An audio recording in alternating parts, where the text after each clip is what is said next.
ವಕ್ಫ್ ಆಸ್ತಿ ಅಂತಂದ್ರೆ ಏನು? ವಕ್ಫ್ ಅಂದ್ರೆ ಉರ್ದುನಲ್ಲಿ, ಕನ್ನಡದಲ್ಲಿ ಏನಂತ ಕರಿತೀರಿ ವಕ್ಫನ್ನ? ದಾನ ದೇಣಿಗೆ, ಹೌದಲ್ವಾ? ದಾನ ದೇಣಿಗೆ ಸರ್ಕಾರ ಕೊಟ್ಟಿರೋದನ್ನ ದಾನ ದೇಣಿಗೆ ಅಂತ ಕರಿತೀವಾ? ಅದನ್ನ ವಿತರಣೆ ಅಂತ ಕರಿತೀವಿ. ಸರ್ಕಾರ ಕೊಟ್ಟಿದ್ದು ಯಾವುದನ್ನು ಕೂಡ ನಾವು ವಿತರಣೆ ಅಂತೀವಿ. ಸರ್ಕಾರ ಕೊಟ್ಟಿದ್ದದು ದಾನ ಅನ್ನಕ್ ಬರಲ್ಲ. ಯಾಕೆ ಅಂತಂದ್ರೆ ಸರ್ಕಾರ ಯಾರ ಅಪ್ಪಂದಲ್ಲ ದಾನ ಕೊಡಕ್ಕೆ.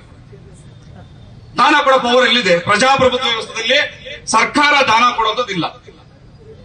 ಅವ್ರೇನಿದ್ರು ಕೂಡ ಗ್ರಾಂಟ್ ಮಾಡಬಹುದು, ವಿತರಿಸಬಹುದು. ಆದ್ರೆ ಇದು ದಾನ ಮತ್ತು ದೇಣಿಗೆ ಯಾರಿಂದ ಬಂತು ಅಂತಂದ್ರೆ ಮುಸಲ್ಮಾನ ಸಮುದಾಯದಲ್ಲೇ ಇರಬಹುದಾದಂತಹ ಕಾನೂನಿನ ಅರಿವು ಇಲ್ದಿದ್ದಂತವರು ಕಾನೂನು ಪಾಲಕರು ಇದನ್ನು ಕೇಳಿಸಬೇಕು ನೀಟಾಗಿ.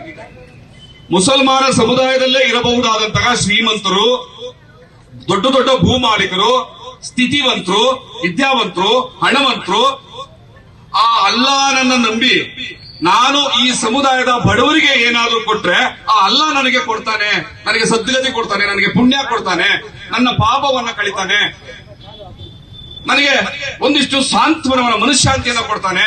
ಹಾಗಾಗಿ ಆ ಅಲ್ಲಾಹನ ಹೆಸರಿನಲ್ಲಿ ಈ ಬಡವರ ಪರವಾಗಿ ನಾವು ಕೊಡೋಣ ಅನ್ನುವಂತ ಭೂಮಿಯನ್ನ ಕೊಟ್ಟಿರೋದು.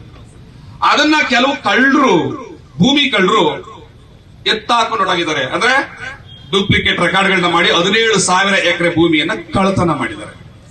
ಅದನ್ನ ಬಿಡಿಸ್ಕೊಡಿ ಅನ್ನುವಂತಹ ಹೋರಾಟ ಇವತ್ತು ನಿನ್ನೆದಲ್ಲ, ನಿರಂತರವಾಗಿ ಬಿಜೆಪಿ ಇದ್ದಾಗ ಆಗಿದೆ, ಜೆಡಿಎಸ್ ಇದ್ದಾಗ, ಕಾಂಗ್ರೆಸ್ ಇದ್ದಾಗ ಆಗ್ತಾ ಇದೆ.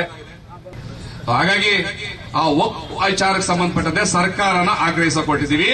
SCP TSP ಅಮೌಂಟ್ ದಲಿತರದು, ಅದನ್ನ ಕಳ್ಳತನ ಮಾಡಬೇಡ್ರಿ, ದರೋಡೆತನ ಮಾಡಬೇಡ್ರಿ ಅಂತ ಸಿದ್ದರಾಮಯ್ಯನವ್ರನ್ನ ಕೇಳಕ್ ಹೋಗಿದ್ದೀವಿ.